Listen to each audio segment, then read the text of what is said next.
Hello guys, and welcome to this video where I'll be teaching you how to use LangChain in your Golang applications. Yeah, you can actually work with LangChain in Golang and build powerful LLM applications. We're going to be learning about prompt templates, we're going to be learning about chat models, which are first class components in LangChain. We're even going to be using a local model to run our LLM applications. We're also going to be learning something about chains in LangChain, and we are going to be building a simple chat application in CLI. How amazing is that? Now, this video is going to give you everything you need to get started with LangChain in Golang.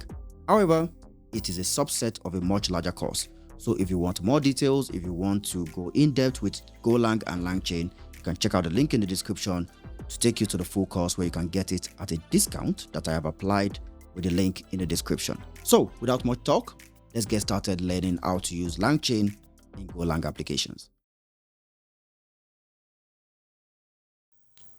So to begin this course, we're going to be discussing what LangChain is. What is LangChain and why do we need it in the first place?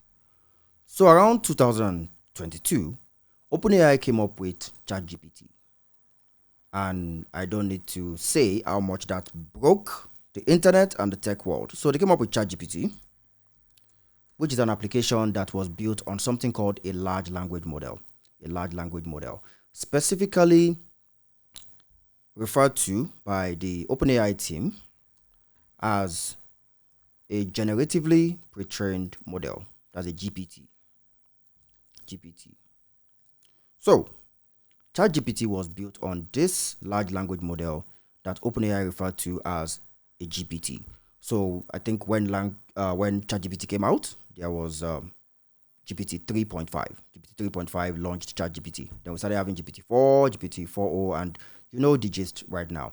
So just as ChatGPT was built on top of this GPT model, developers also wanted to build applications on this LLM. They wanted to build applications using the powers of this large language model. So OpenAI said, okay, if you want to build applications on our GPT model, we would release an API. So developers can then use this API to build applications on OpenAI's large language model, referred to as the GPT models.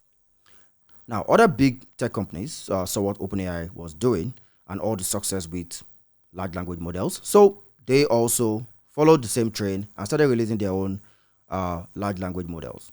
So we had Google. Google came up with the Gemini model. Google has the Gemini model. Let me just give that different background color. Oh no, not that. So this and this. So Google came out with Gemini, and Gemini also has an API.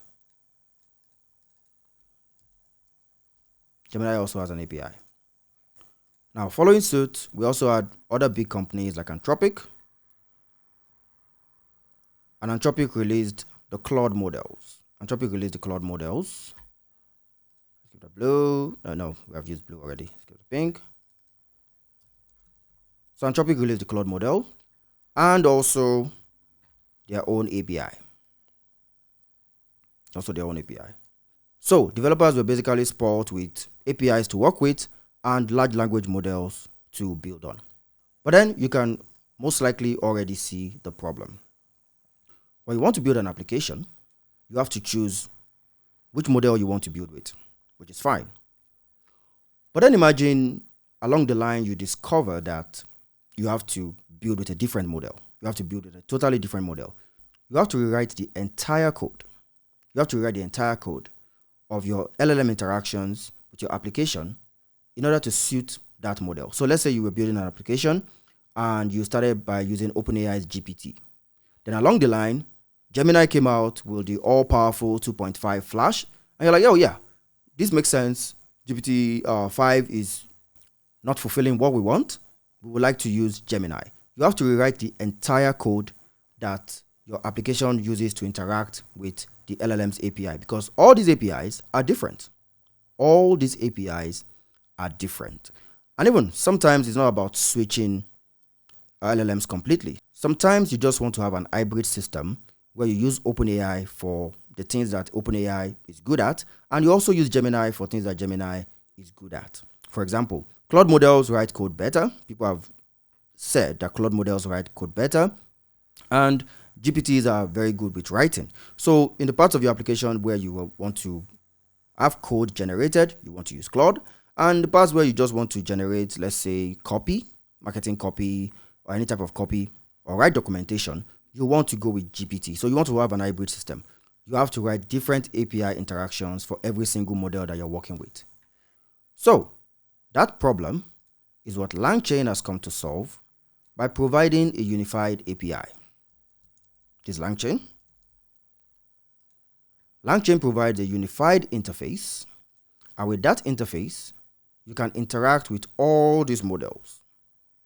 You can interact with all these models and not have to write different code for each model's API. LangChain provides a unified interface to work with all these models. So, if you're looking for the main point, the main selling point for LangChain, it is that with LangChain, you have a unified API for working with any large language model you want to build your application on. So that's basically what LangChain does. That is the main thing LangChain does. That's the main problem that LangChain solves. Now, aside that, LangChain also provides a bunch of components that we're going to be looking at very, very soon.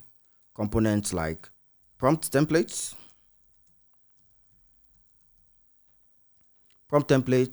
which serve as blueprints for your prompt. LangChain also comes with interfaces for vector databases. So the same unified interface that you have for your language models, LangChain also provides the same for vector databases, so that you can work with Chroma, you can work with Pinecone, you can work with Weaviate, and still use the same interface. You also have an abstraction for working with tools for AI agents. You can choose to build your own tools, work with standard tools that come with LangChain, or integrate with a myriad of tools from other providers that LangChain supports. So this is LangChain in a nutshell.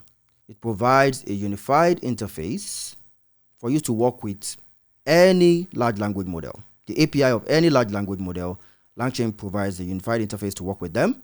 And also it provides some tools out of the box, like prompt blueprints with prompt templates, a unified interface for working with vector databases for your RAG operations, and also a way to build tools and integrate tools for your AI agents.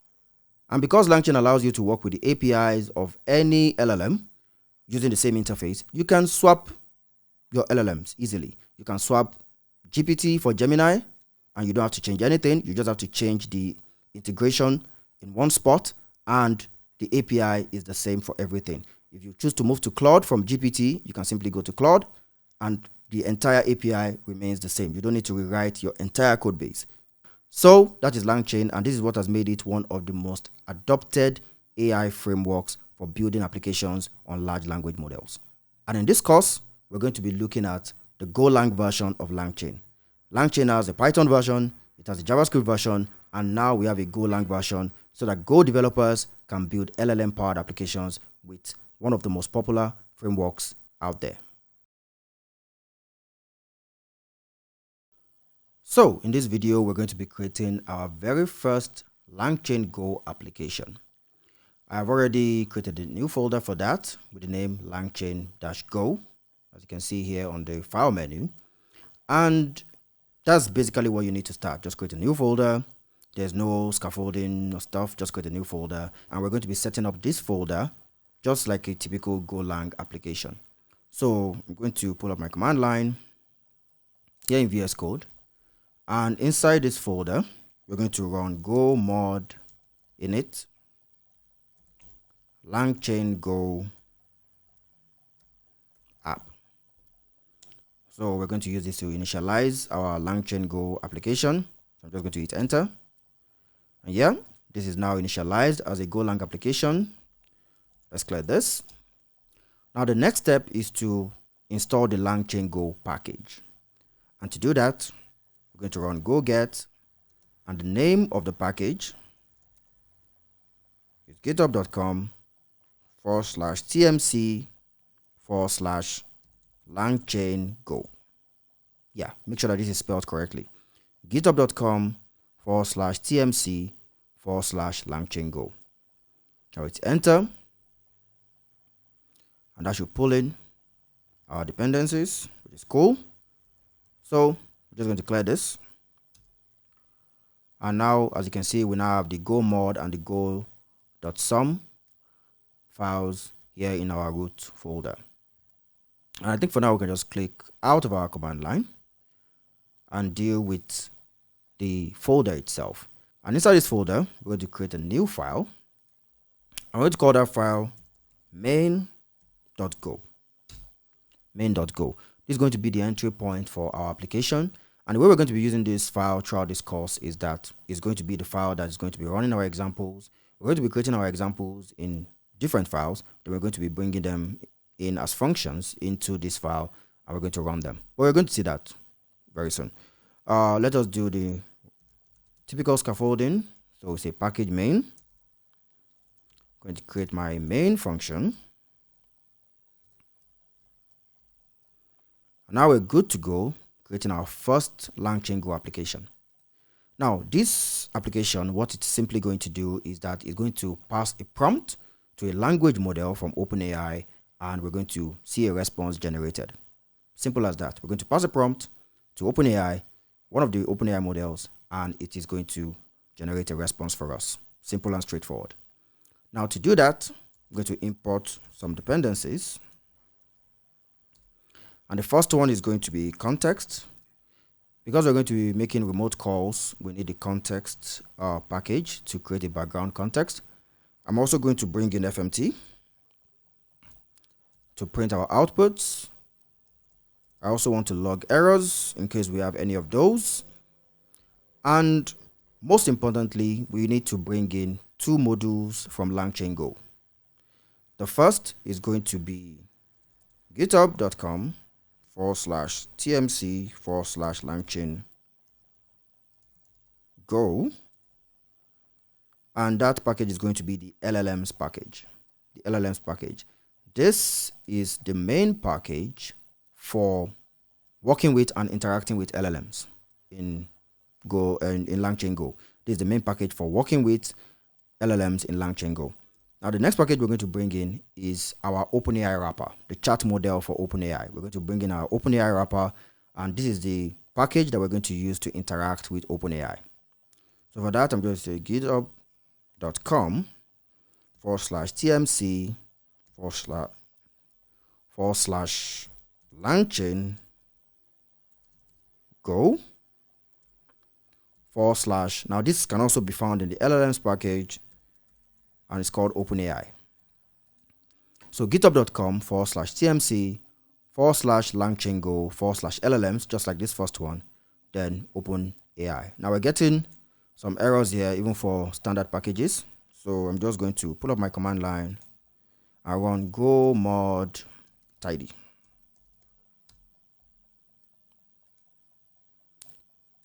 Go mod tidy, and we're still getting the squiggly lines. Okay, yeah, not used. Oh, okay, that's fine.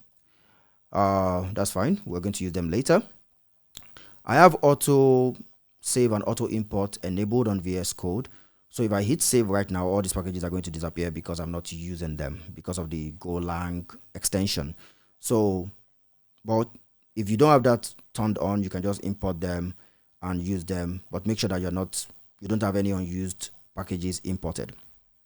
But let's go ahead. And also, it's auto import or will also import any package I just used. So going forward in other examples, when I use some packages without importing them, I'm going to always indicate that they've been imported in the import statement at the top of the file. Let's go back to the fun stuff. Let us first create an instance of our LLM. That's going to be OpenAI.new. Yeah, OpenAI.new. And what this does is that it would return an instance of our LLM and also an error object that we can check for errors. So we can simply say if we have an error that is not equal to nil, then we can simply log our error. So that's good. We have that in. The next thing we're going to do, so we have our LLM now that we can use to make calls to our OpenAI models. The next thing we're going to do is generate a response through a prompt. So I'm going to create a prompt. And for this prompt, I will simply say, what is the capital of France? What's the capital of France? Yeah, seems like we're going to be working with France and Paris a lot in this course. Yeah, so next let us generate a response. Let's generate a response. I'm going to create a new variable called completion and error, and that will be set to LLMs using the LLMs package. I'm going to call the generate from single prompt method. Generate from single prompt. So what this method does is that it generates response from a single prompt. It doesn't do a conversational interaction. It just takes a single prompt and it generates response for that single prompt. So we take this, and the first thing we give it is a background context. So we say context.background, context.background.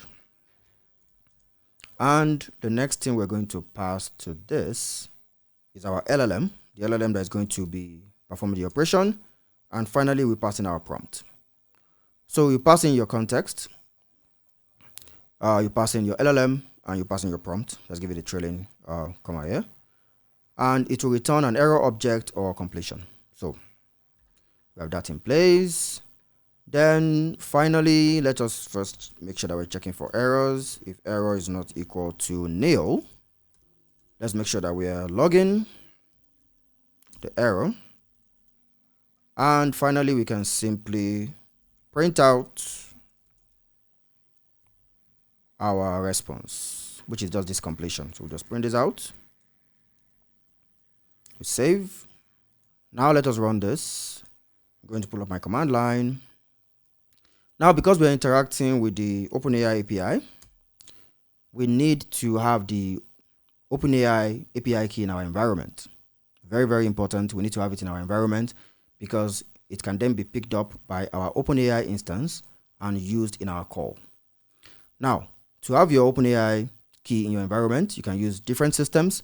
But for this course, we're going to use the simple strategy of just having it in our current session by saying export OpenAI API underscore key.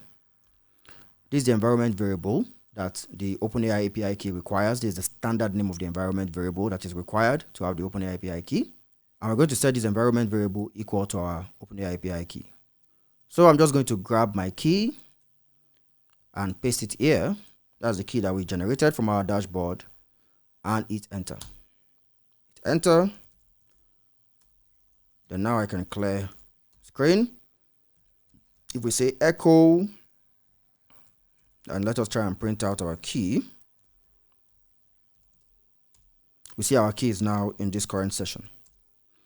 Now I'm still getting some squiggly lines here, but let us run this and see what we get. So I'm just going to pull up the command line and say go run main.go.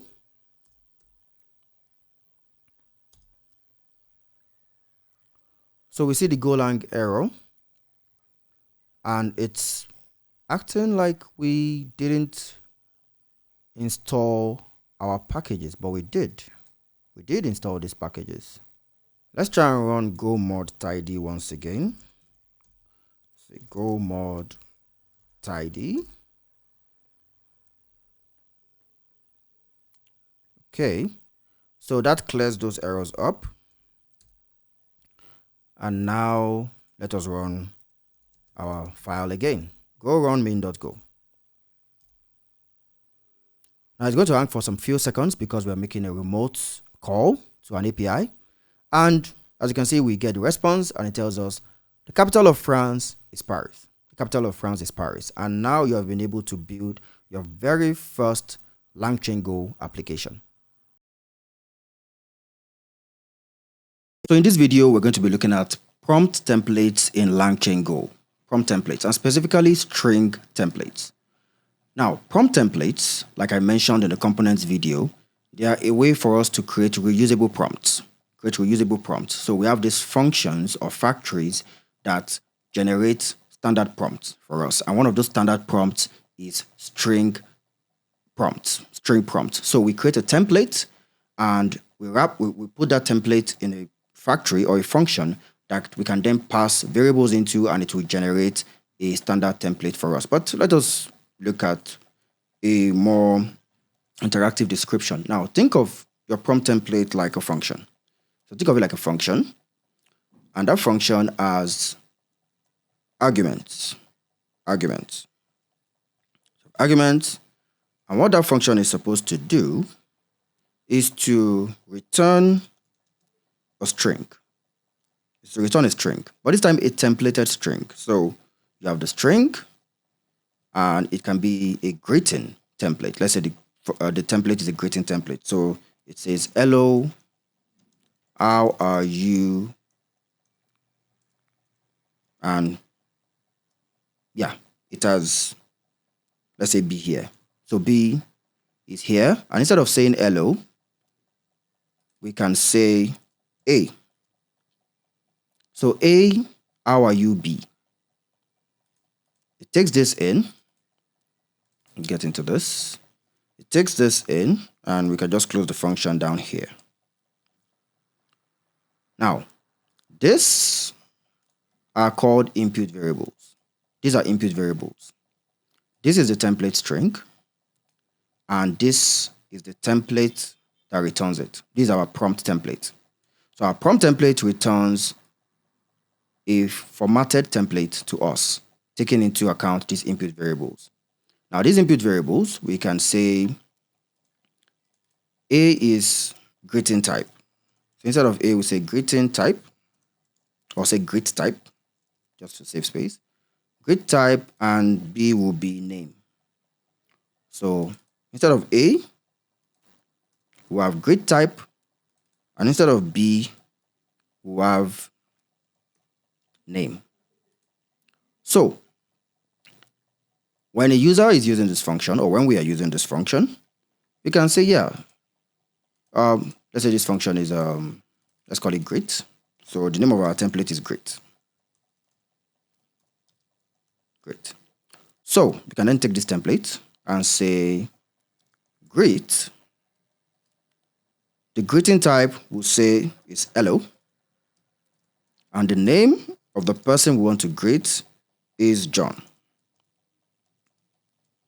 It's John. And when this template is called, it is going to return, hello, how are you, John? Hello, how are you, John? So that's basically how a prompt template operates. You create a template that takes in some input variables, and then inside your template, you have a string that structures your template, a string that defines the structure of your template. And that string can take in dynamic variables, which are your input variables. Can take in dynamic variables. All other stuff within your strings are constant. So can take in the dynamic variables, and when you need it, you call it, and it will generate the standard structure that you want. This is a standard greeting structure, and our template is able to generate it. So these are how prompt templates work. And what you're seeing here is a string prompt template, because it outputs a string. It outputs a standard string prompt. Now, let us look at the components, because they're also going to represent what we're going to be seeing in our template. So like we said, first we have the template string. So that's the first component. Let me take this lasso tool. So we have the template string. That's the first component in your prompt template, the template string. It defines the structure of your template. Then we have input variables. Now your input variables are going to be passed into your prompt template as a slice of variable names. So, for example, greet type is a variable name.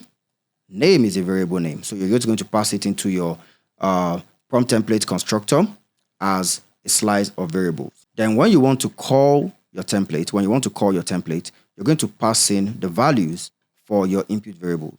You're going to pass in the values for your input variables. And these are going to be passed in as a map. You're going to be passed in as a map where the keys are strings and the values are of any type.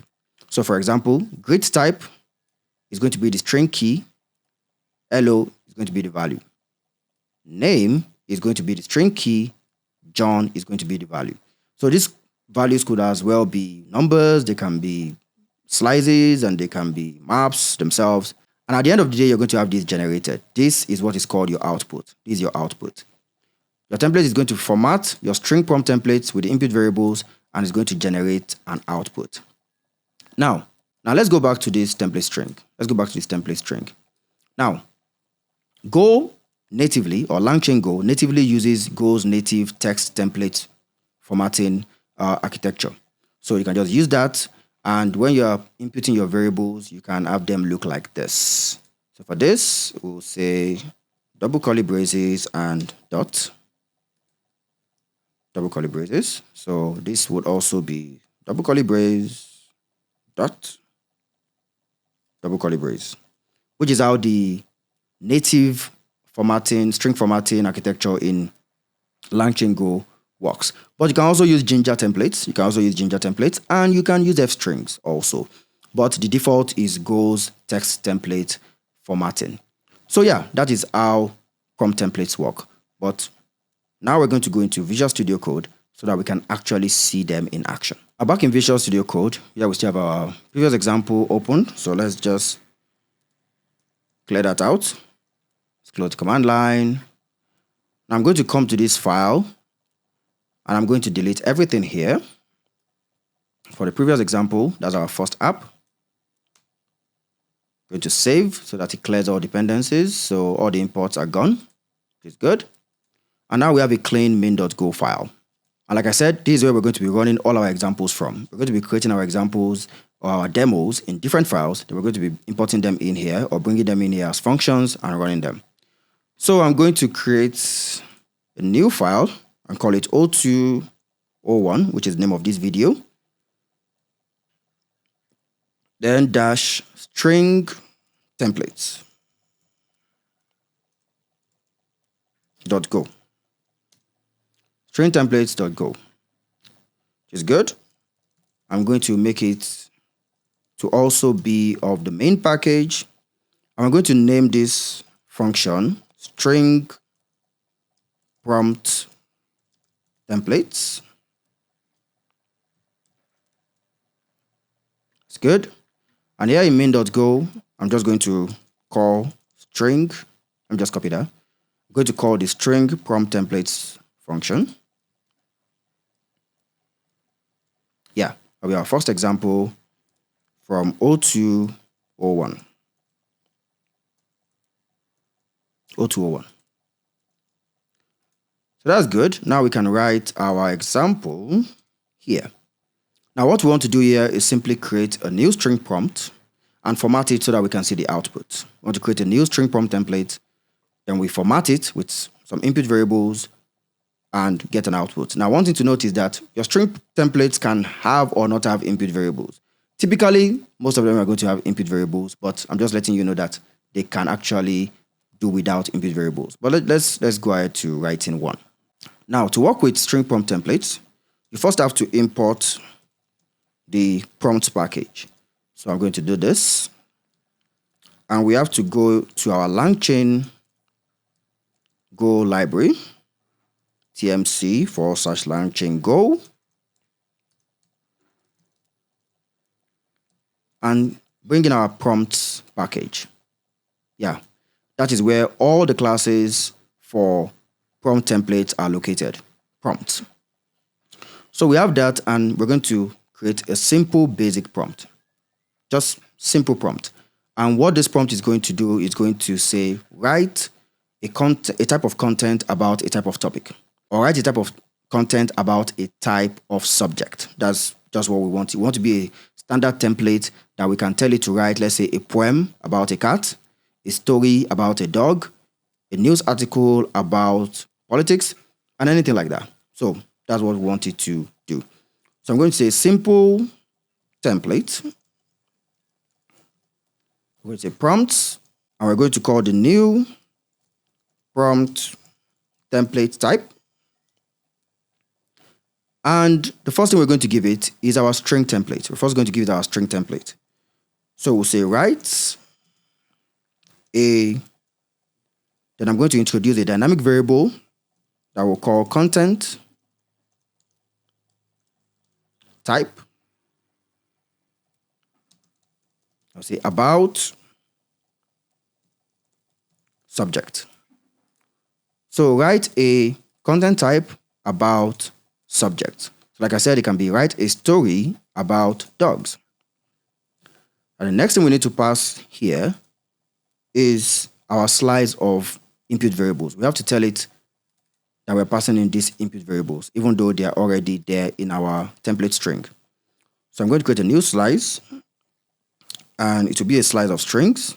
It has to be a slice of strings because our input variables are represented as string names. The first is content type.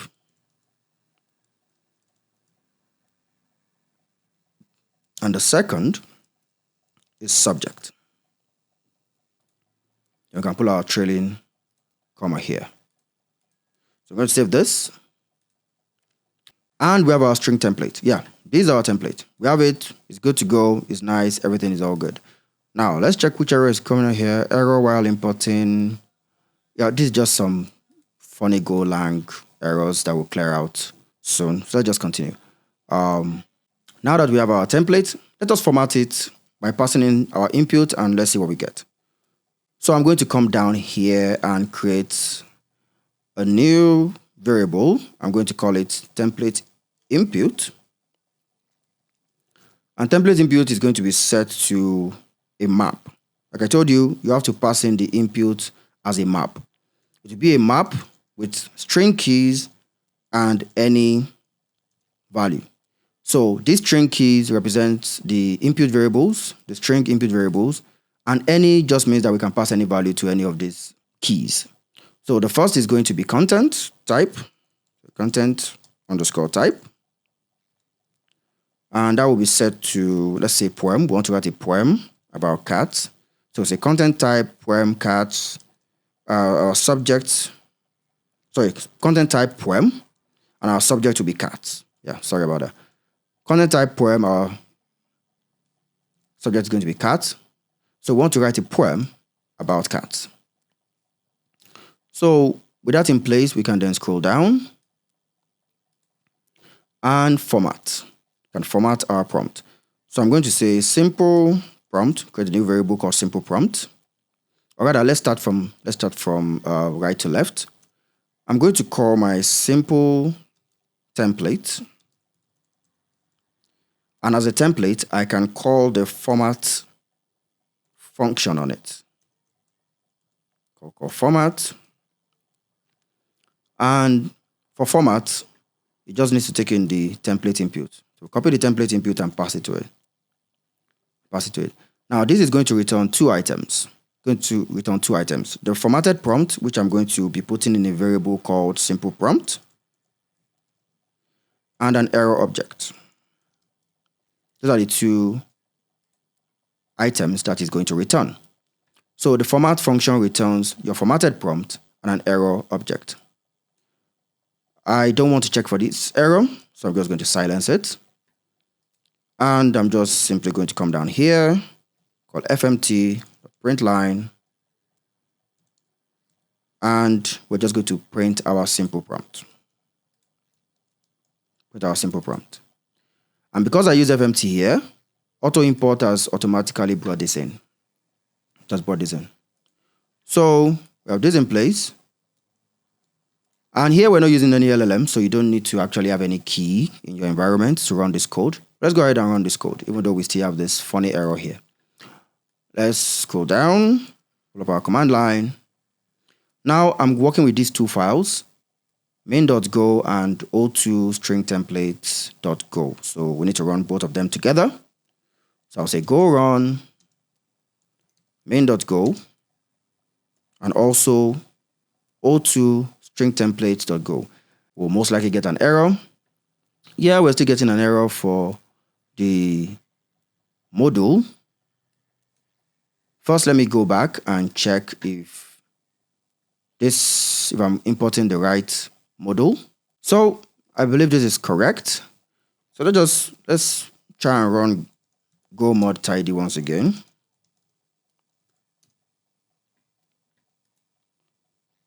I'm importing the right package. And now we can run our files once again. So go run main.go, then o2, o1 string templates. Yeah, we get our formatted response. Write a poem about cats. Write a poem about cats. We have been able to take our string template, pass it a couple of inputs representing the inputs expected by our template string, and formatted it to give us our response. It says, write a poem about cats. Let me just clear the command line and run that again so you can see clearly. See, write a poem about cats. How awesome is that? So in this video, we're going to see how to use a prompt template, format it, and then pass it to an LLM. Let's go.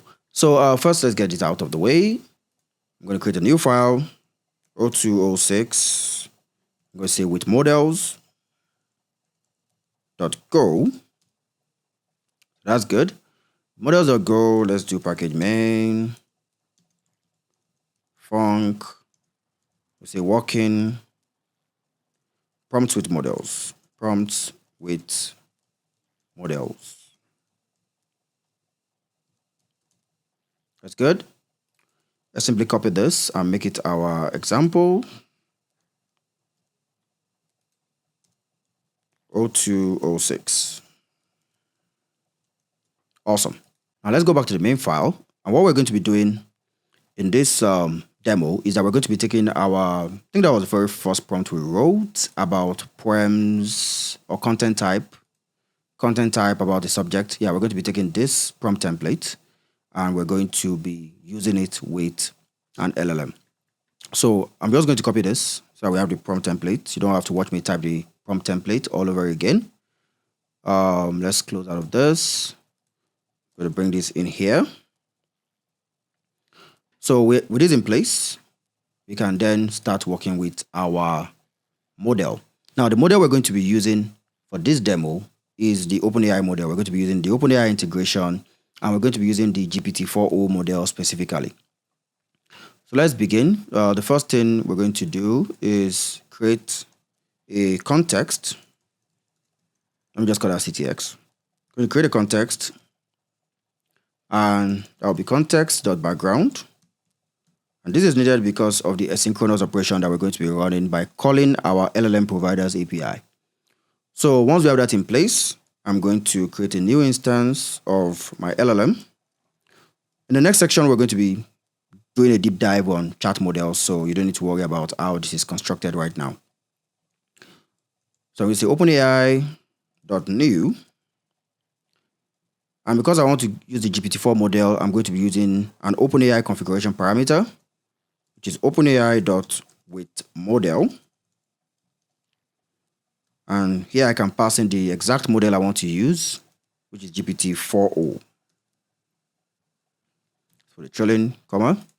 So we save that, and as you can see here, we now have context and OpenAI brought in. Let's scroll down. The next thing we want to do is to get our actual prompt. And this will be gotten by taking this template and formatting it with this input. So our template says, write a content type about subject. It expects the content type and subject properties. And in this input, we have passed both in. So let's just simply say prompt. Let's silence the error that is going to come from the format operation. And we're simply going to take our simple template, call the format function on it, and pass in our template input. That will give us our prompt. That will give us our string prompt. So now how do we combine all these guys? My LLM, context, and our prompt. To do that, we're going to be using the LLMs package. The LLMs package. Now the LLMs package, we're going to be seeing more of it in the next section. It is the package that really helps us to work with all our LLM integrations, whether it's OpenAI, Gemini, Claude, any operation that we want to perform with these LLMs, any configuration that we want to provide to these LLMs, this is the package that will help us do that. Now, this package has a generate. I'll call that again.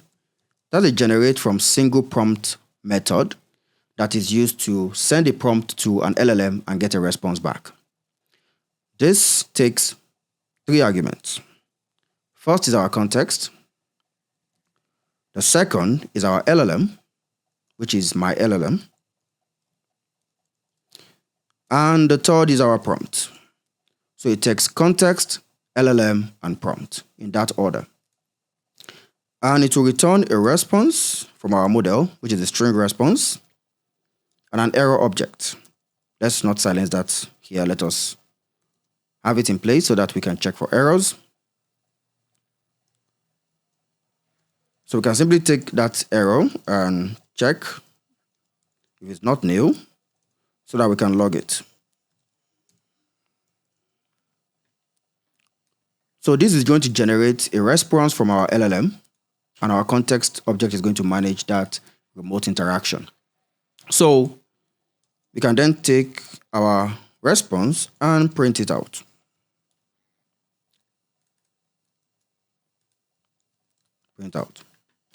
So we've taken our template, given it an input, formatted it, because you need to format it to pass it to your function that is going to make the request to the LLM. So format it, pass it to our LLM, and display the response. Let us run that and see what we get. We're going to open up a command line. Now, because we're using OpenAI, we have to make sure that the OpenAI API key is set. Like I said, the way you can do that is to set it in the current session, at least for this demo, by doing export OpenAI API. That's OpenAI_API_key. That's the environment variable. That's the standard environment variable you need to set. So you set it equal, and you set it to the value of the API key, the one that you got from the OpenAI dashboard. Now, I think we should still have it in session, so I'm just going to try and echo it out. Just echo this. Oh, it's no longer in session. So I'm just going to grab that and bring it back here. So once again, let us say export OpenAI API key and set it equal to our OpenAI API key. And now if we run the echo command again, yeah, we have our key back in session. So now we can run this example by saying go run main.go. Then we go give it our 0206 file, which is with models. Hit enter, have our latency, calling the API, waiting for a response. A poem about cats should be up in any minute. And there we have it. So yeah, that's longer than I expected. In the quiet corners of the night, where moonbeams cast their silver light, a shadow moves with graceful ease, a feline spirit, wild and free, with eyes like lanterns, bright and bold, blah, blah, blah, blah, blah, blah. Yeah, we've been able to take a prompt, give it to a model, and now we're generating real-time results from the OpenAI GPT-4o model. How amazing is that? So this is how you work with prompts and models, at least for simple prompt response commands. Later in the course, we're going to be seeing conversations and even agents. So yeah, those are going to be some more complicated operations with the LLM. But this is a simple, you have a question, you have a task, you ask it, you get a response, you're good. This shows you how to do that. So far we have been taking our system.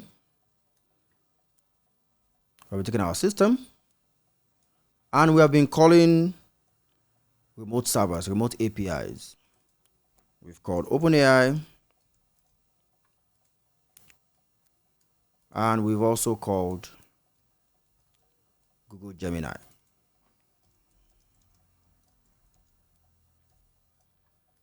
Now, these are servers, these are models on remote servers. They're all models on remote servers. So we don't really have control over them. And we've always required an API key so that we can authenticate with them. But you can actually have a local model running in your computer. Yeah, can have a local model running in your computer, and you don't have to use API keys to call them. You don't have to wait for network. You don't have to spend money to call them. So it's pretty awesome, isn't it? You can just have the model on your computer, running on your computer, and to be fantastic. Now you might want to ask, why haven't we been doing that? Why did I have to sign up for OpenAI? Why do I have to go to Google Gemini and stuff? It's the same reason why you are excited about local models, and that is because they run on your computer. The downsides is also the fact that they run on your computer. So they're not they're pretty expensive systems to run. Number one, you need a powerful system. So you need good system specs. It doesn't you can use consumer grade systems. As you can see, I'm currently recording on my laptop, and I'm also going to be pulling down a local model on my laptop, running fine. So yeah, you can still use consumer level systems, or you can you can rig up stuff and get like a 400 and something billion parameter model. But yeah, you have to have good specs. 16 gig is good. 18 gig is a bit of a stretch. That's for your RAM. 16 gig RAM is good. 18 gig RAM is a bit of a stretch. 32 plus is excellent. And just know that the more parameters you want to run, the more parameters your model contains, the heavier your system has to be jacked. So yeah, that's one downside. Another thing is that you don't really get the latest and the greatest models. You get the open source ones. Yeah, you get the open source ones. So they're not going to release GPT-5 today and you can download it on your system. No. OpenAI is not going to do that. Gemini is not going to do that. But they will always create the open source versions that keep up with this models. A bit of a gap between them, definitely. And you can always have that on your system. So yeah, those are the things you should consider as you get excited about having local models on your system. Now, the best way to get a local model running on your system is to use a tool called Ollama with a double L, Ollama. So with Ollama, you can install it on your system. You can install Ollama on your system. Then you can use Ollama to download a local model. You can use it to download and run a local model. Let us see the types of models that we can get. Let's go to the GitHub page. Bump this up. Scroll down. And here you can see examples of models in the library. So here we have Gemma 3, which is new. 1 billion parameters. Very compact, 815 megabytes. And you can run it with Ollama by running the command Ollama run Gemma 3 :1b. That's for the 1 billion parameters model. Now, definitely you will be able to run Ollama when you have it installed on your system. So as you can see on the page, you can install for Mac, Windows, and Linux. I already have it installed, so we're going to see it run. Now, when you run Ollama run the name of your model, you can say Ollama run and specify the name of your model.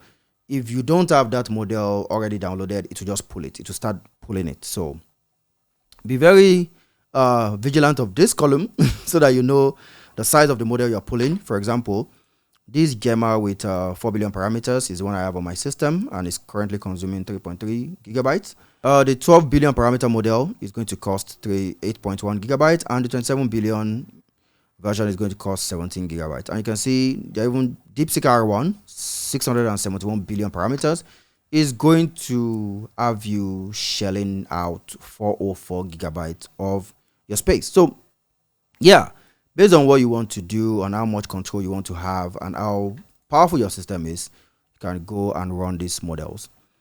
We're going to be running Ollama quickly. So first I'm going to run it from my command line. Just put this, it's clear. Going to bump this up. Clear again. So, like I said, I already have the Gemma 3 or 4 billion parameter installed. So if I say Ollama run Gemma 3, it's going to go into the session. Yeah, I already have it installed, so it will go into the session. Like I said, if you don't have it installed, or rather if you don't have it downloaded yet, it's going to start the download process. So here I can just ask it questions. I can say, who is the world's strongest man? And it says, as of today, November 2023, the current world's strongest man is Mitchell Hooper from Canada. Like I said, you're not going to get the latest models. Like you can see, the cutoff date for this guy is 2023, but it's still going to be able to do a bunch of stuff. You're going to do a bunch of stuff. You can also ask it, who played Jon Snow in Game of Thrones? That should be Kit Harington. Oh, yeah, Kit Harington played Jon Snow, because Game of Thrones is like a billion years old. So yeah, it will definitely be able to answer that. And if you want to exit, you can just say /exit and you exit the session. So that's how you use Ollama to run local models, but we are interested in using it from LangChaingo inside our LangChaingo application. So let us just head to VS Code and do that. So here in VS Code, I'm going to create a new file. Our files are getting longer. File list is getting longer. Create a new file, and that will be 0305 local models.go. That's good. Then, no, not trying to do that. So say package main, and this will be func using local model. So that's good. Now to use local models, we need to import the Ollama package from LangChaingo. So that'll be github.com/tmc/langchaingo/LLMs/Ollama. That's good. Now inside here, first we create our background context. So I'm just going to say ttx equals context.background. And then we can create a new instance of our Ollama integration. Going to say local model error. I'll set that to Ollama because that's a package. And we'll call .new. Like I told you, they all follow the same signature except Gemini. And we've seen that in action. Now, for a local model with Ollama, you have to specify a model. You can't get away with just leaving this constructor function empty and expect it to just pick up a default model for you. So we'll say Ollama.with model. And we're using Gemma 3 by Google. Using Gemma 3 for the trailing /. And we're good. So check for errors like we always do. We log the error. And then we can simply use our generate from single prompt function to get response from our local model. So I'm just going to create a prompt and say, write a poem about fast cars. Write a poem about fast cars.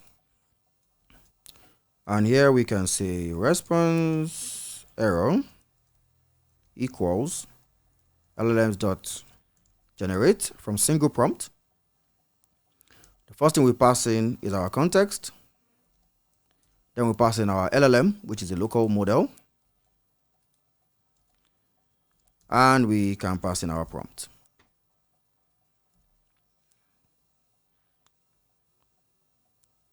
We can then check for error.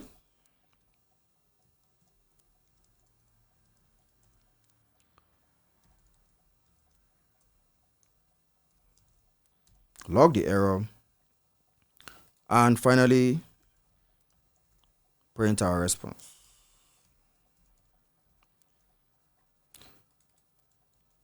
We're interacting with our model.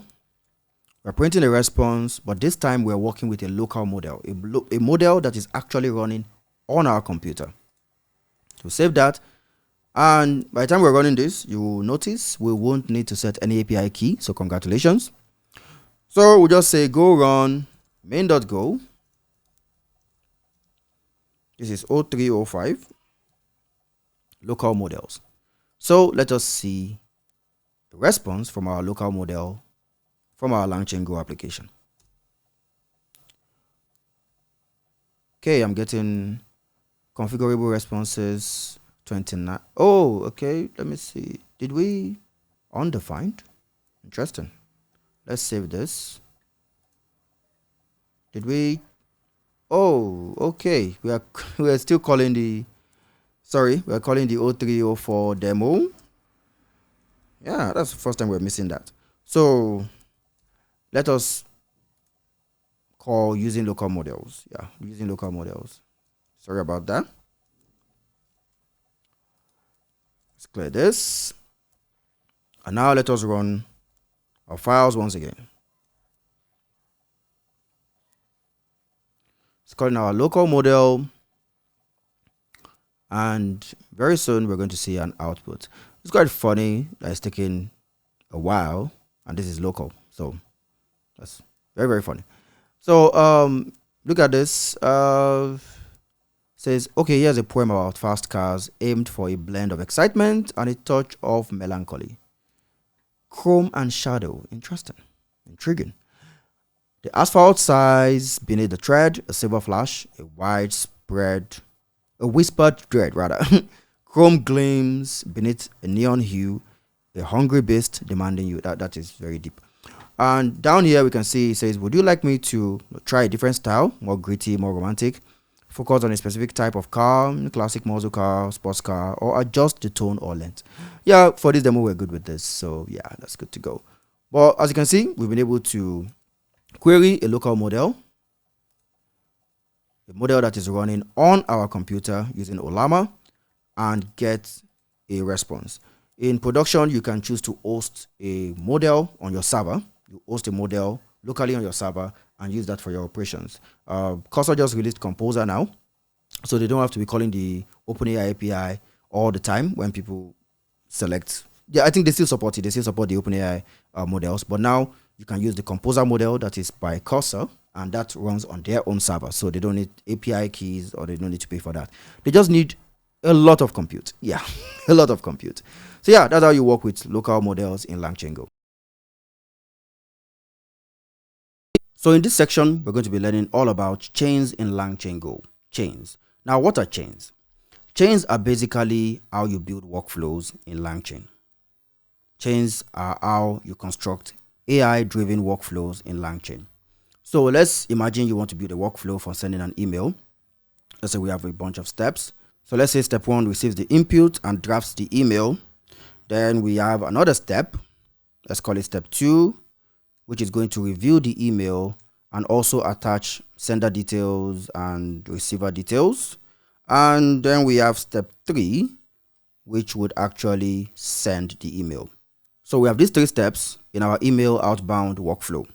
So using a chain, we can actually tie these steps together. We can connect these steps and it will give us a workflow. It will give us a workflow. And this workflow is what is known as a chain. This is a chain. This is a chain in LangChain. A couple of steps working together to achieve a specific goal.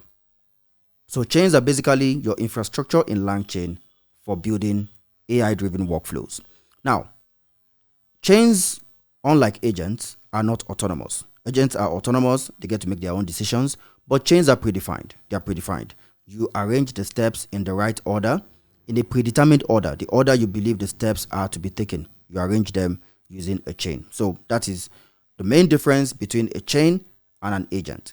If you want your AI system to be predetermined, if you want to follow a defined set of steps to reach a goal, use a chain. If you want your AI system to decide on its own what to do to find the best way to solve a problem, then use an agent. But we're going to be treating agents in the coming section.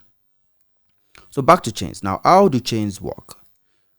So let's say we construct a chain. we have a chain, this email chain. We're still going to be using our email example. And we pass an input. So you have to pass an input to the very first step.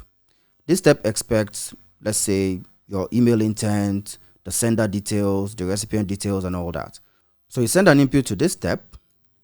It takes all that information and drafts the email. It drafts the email.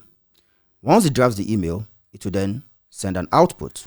So each step has an input and an output. So it takes your input, which is all the information required for it to draft the email.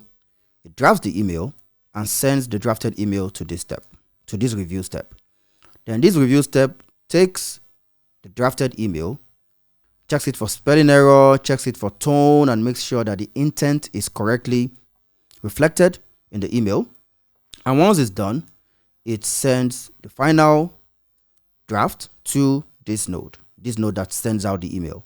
It sends the final draft to this node, and this node is going to pick that final draft and send it using a service like SendGrid or whatever email service you're using. So that's how chains work.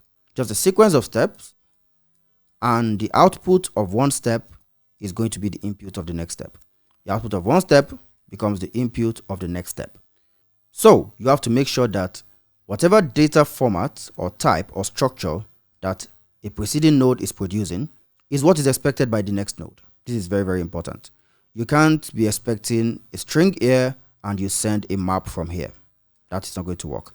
You can't be expecting a slice here and then you send a string.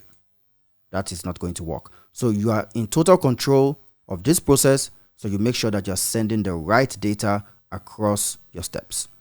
So chains can be made up of as many steps as possible, and later on we're also going to see that you can actually build small chains and combine them together to form a more complex chain. And this is going to lead us to our next discussion, where we're going to be talking about different types of chain. Different types of chains in LangChaingo. Now, the very first type of chain in LangChaingo is called the LLM chain. LLM chain. Now, this is the simplest type of chain in LangChaingo. And it simply combines, the LLM chain simply combines a prompt and an LLM. So we have a prompt and an LLM. A prompt and an LLM. It's more of a component chain. It just combines two components. And like I said, this is the simplest type of chain in LangChaingo. You have a prompt template. You feed in your variables into your prompt template. It produces a standard prompt, passes it to a model, and the model generates an output. That's simple. That's simple. So this is the smallest unit of a chain in LangChain. And just as that single unit, you can define multiple of them and use them for specific purposes. You can define multiple of them and use them for specific purposes, build different prompt templates for each one. And sometimes you can even use a different model. For example, if this chain is supposed to generate a blog post, you want to use something like a thinking model. So you want to use a model that is very powerful, can do research, and can write well. But if you want to do simple tasks like calling tools and stuff like that, you may just use a smaller model here that is fast and efficient and even probably less expensive. So that's the benefit of LLM chains. You can compose a prompt with its perfect model. Simple as that. Now, the use cases of this LLM chain includes things like question answering. You just want a system that will answer questions. Some template-based text generation. You want to do text translation, language translation, or you just want to draft emails or draft social media posts. Yeah, these are perfect use cases for using an LLM chain. Now, the next type of chain we're going to be looking at is what is called the sequential chain. Sequential chain. Now, this is where you actually build workflows. And in a sequential chain, you simply build simple chains, LLM chains, then you connect them. Yeah, you connect them. You build LLM chains for specific purposes and you connect them together into a workflow. So this is where you're actually using chains for building predetermined workflows, AI-powered, LLM-driven workflows. So that's basically what a sequential chain does. So let's imagine a scenario whereby you want to publish an article. So you build 3 different chains. One chain is going to write the article. Another chain is going to edit the article. And the next chain is going to use a tool to post the article to, let's say, Medium, Dev.to, or any of your favorite blogs. So you build these small chains, the writer chain, the editor chain, and the publisher chain. Then you connect them together using langchaingo's sequential chain. And then you have a workflow, straightforward workflow. Now you have to make sure that the output of one chain is the expected input of the next chain. Very, very important. Just as we described here, that the output of one step has to be the expected input of the next step. So the output of the writer chain has to be something that the editor chain can work on, and the output of the editor chain has to be what the publisher chain can publish. For example, the editor chain can spit out Markdown. If we're expected to post to a blog that uses Markdown or a CMS like Sanity, you just make sure that you are producing Markdown, you're not producing PDFs, you're not producing XML, you're producing Markdown, so that this publisher LLM chain can then use a tool to fire it into Medium or a Notion document or any destination that you would like to post your blog. Now, common use cases for this type of chain include, like we talked about, a blog generator, where you have an outline, draft, and SEO optimization steps. That's another type of chain. You draft an outline, you have a draft of the article, then you do SEO optimization. You can define as many steps as possible. You can define as many steps as possible in your workflow. As many steps are required in your workflow.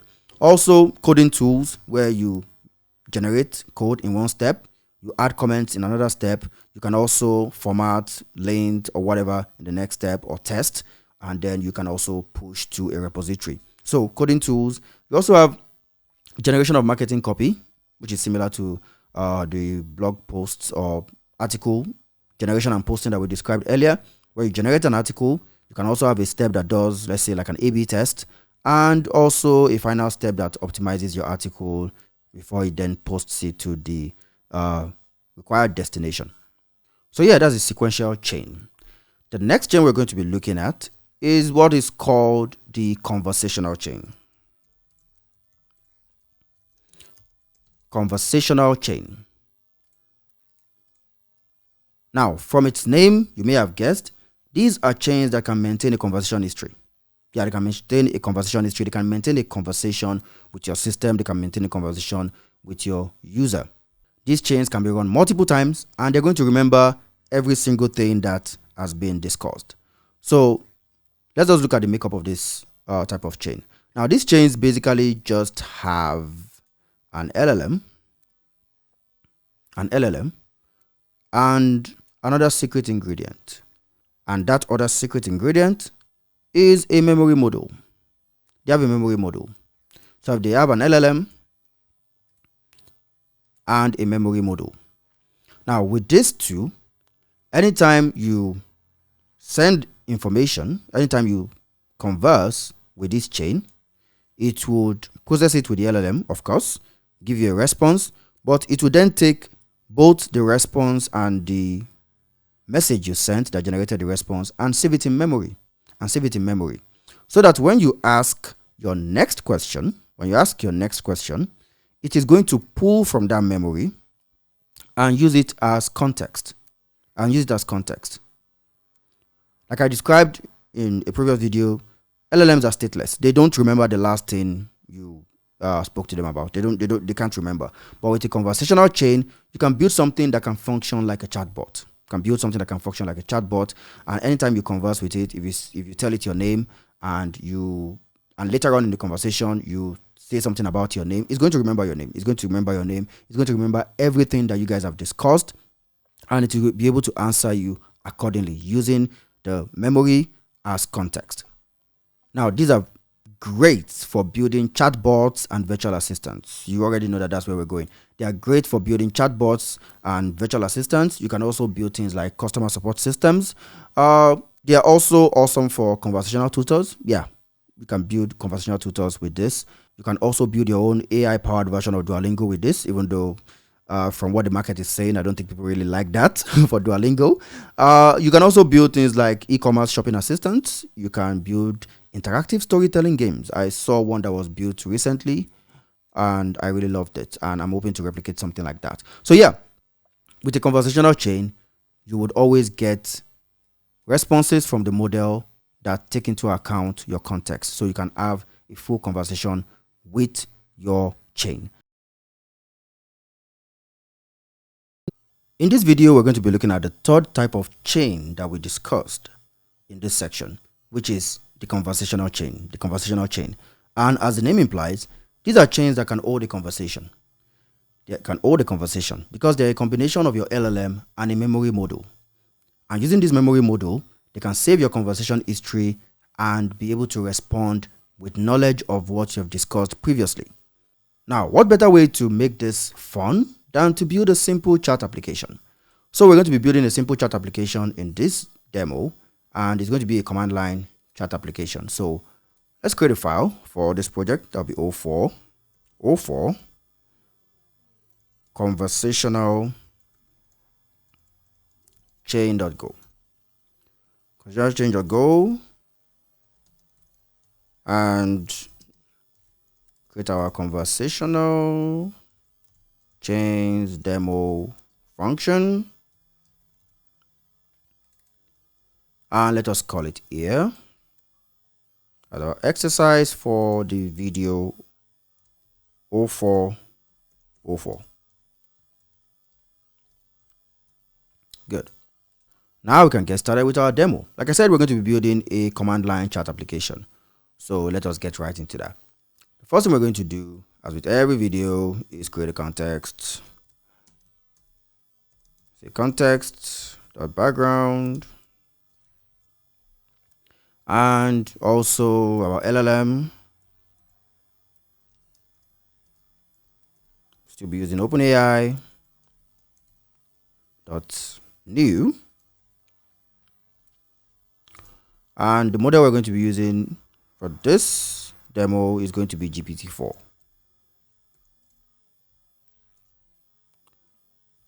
With model GPT-4. So we have our LLM locked and loaded. The next thing we're going to be creating is our memory model. And luckily for us, langchaingo comes with a memory model that we can use in memory. Yeah, no pun intended. In memory. So we can create a buffer memory. By the way, LangChaingo has an entire suite of memory systems that you can even connect to your favorite storage systems. But for now, we're just going to be using the memory module and calling the new conversation buffer to just create a memory system in memory. So create new conversation buffer, and now we have our LLM and we have our memory. We can simply create our conversation chain. So I'm going to say conversation chain equals. Then from our chains package, we're going to call new conversation.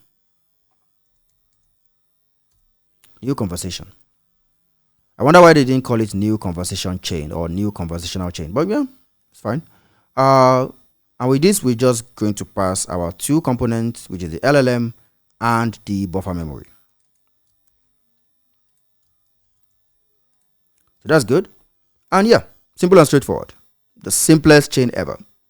Not really, LLM chains are probably easier, but without having to create prompt templates, this looks like fewer lines of code. Anyway, we have our conversation chain, and now it is ready to receive prompts, and we can chat with it step by step. But it's not going to be fun sending out coded prompts. Let us build a chat system in our console. Now to do that, first we need to be able to read from our console. So I'm going to create a reader using the buff.io package. I'm just going to say new reader. And I'm going to pass in standard in, which is our console, from the OS package. So create a new reader.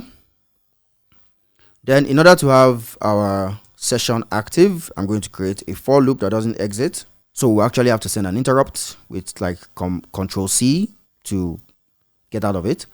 So we get our for loop, and inside our for loop, I'm going to make this a bit fun.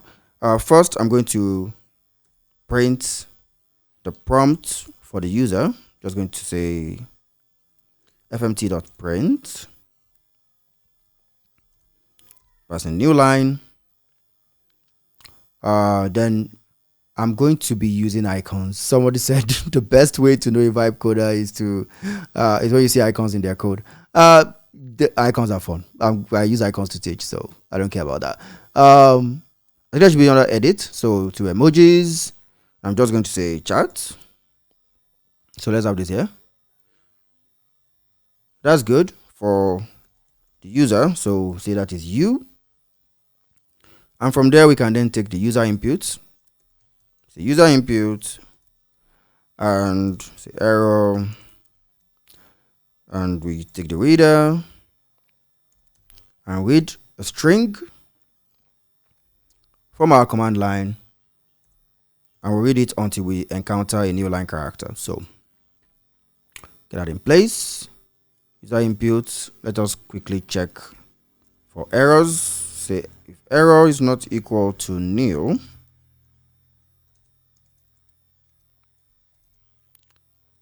then let us just log. I'm just going to say printf. Say error reading input.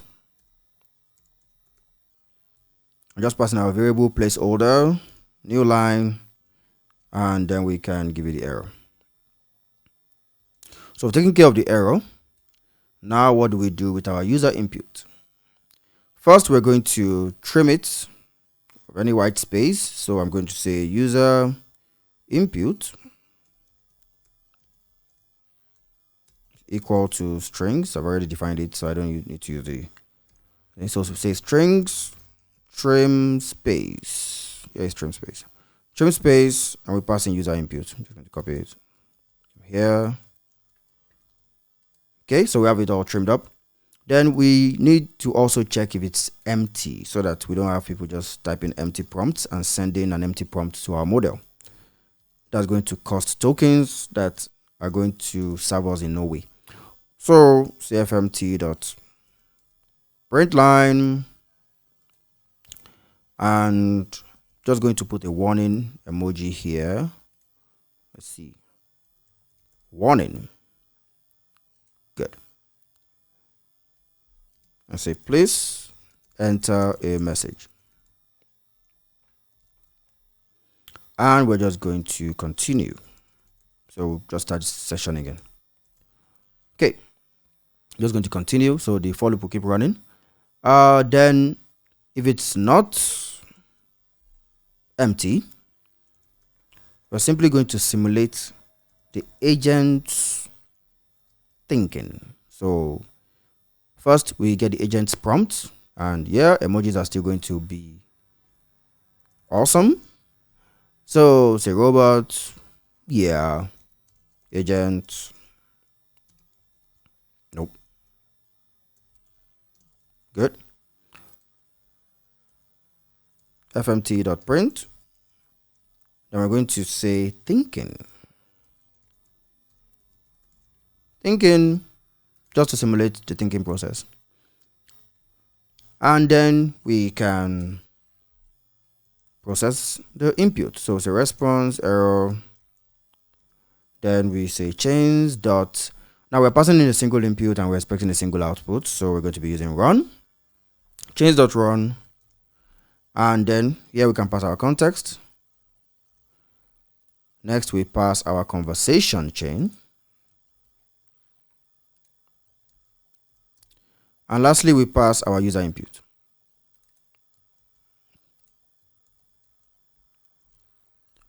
User input. So that's good. Once we have that back, the first thing we want to do is clear the thinking indicator. So let's say clear thinking.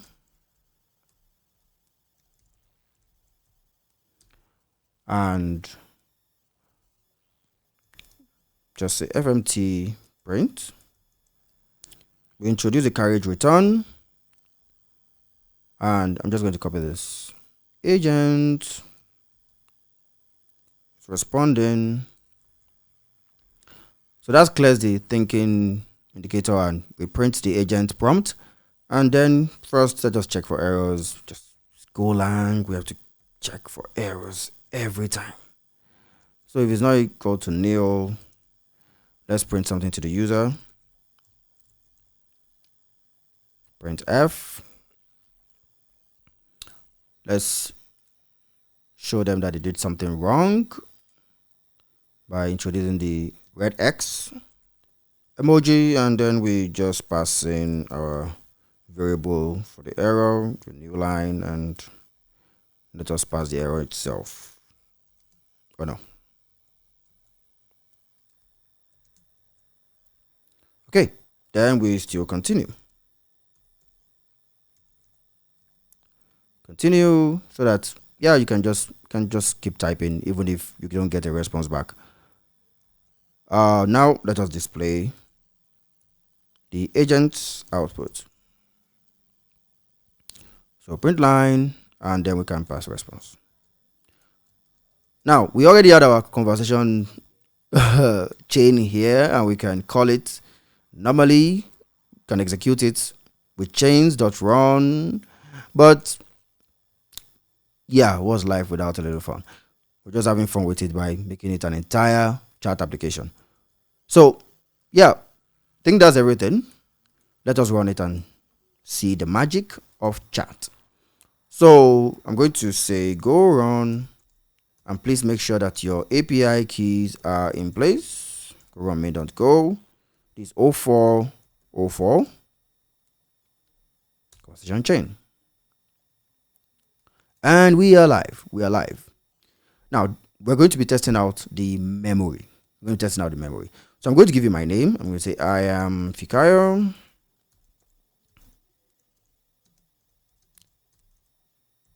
An AI engineer. I'm Fikayo, an AI engineer. So enter, you say it's thinking, waiting for a response. And yeah, it says, oh, hello Fikayo, it's a pleasure to meet you. As an AI engineer, you must have a fascinating job. Yeah, I believe so. You are at the forefront of technology, thank you. Designing and implementing machine learning models. I train, I fine-tune them. I don't develop for now. And possibly working on me or AI like me. Interesting. So, favorite part of the job. Now, it's asking me what's my favorite part of the job, but I want to test if it has memory of what I just told it. So, I'm going to say, what is my name? What is my name? Yeah, your name is Fikayo. You see, it can remember me. Awesome. It can remember me. What do I do? Like, what's my job? You're an AI engineer. Fantastic. Fantastic. So, we now have a chain that we can have conversations with. We can have conversations with because it uses a memory model to store our previous conversations, and it is able to send it back to the model with every prompt. Isn't that fun?